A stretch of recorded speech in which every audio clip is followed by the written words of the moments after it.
See, the big myth is that abortion doesn't harm women. As a pastor, I can assure you that it haunts them, that women are made in the image and likeness of God, that women are made to nurture the life of their child, not to end the life of their child. And when a woman suppresses the truth and she fights against the way that God made her, and I know that all of this is very offensive, and here's the bottom line.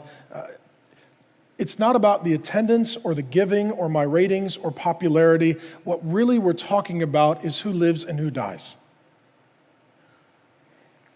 There can be so little that elevates to this level of importance and significance. And I pastor haunted women.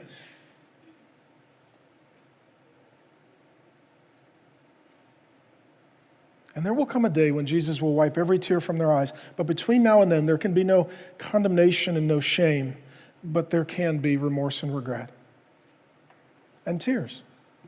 And some of you men, you know exactly what I'm talking about, because you come to Mars Hill Church with blood-soaked hands. You wanted sex and not marriage. You wanted sex and not children. And you are accessories to murder.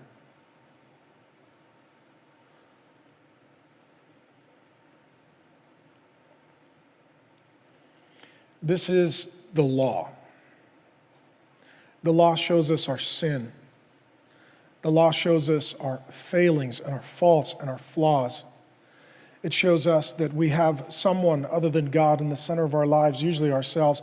It shows us that we worship things like sex and pleasure, and that we are all capable of murder.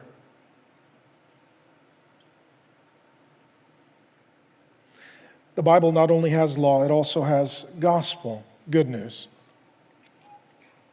Here's the good news. God is the living God. Our sin brings death.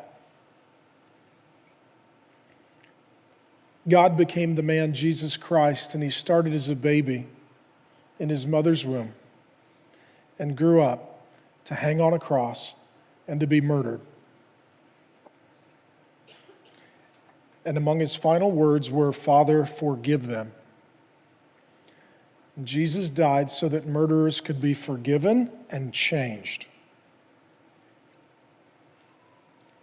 And he rose, conquering death. That God's final word was not murder, but resurrection.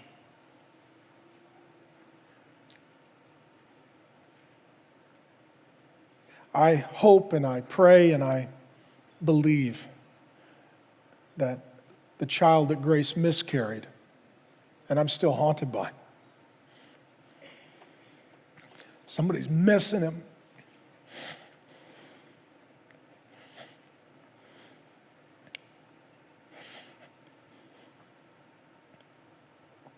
Somebody's missing at my dinner table.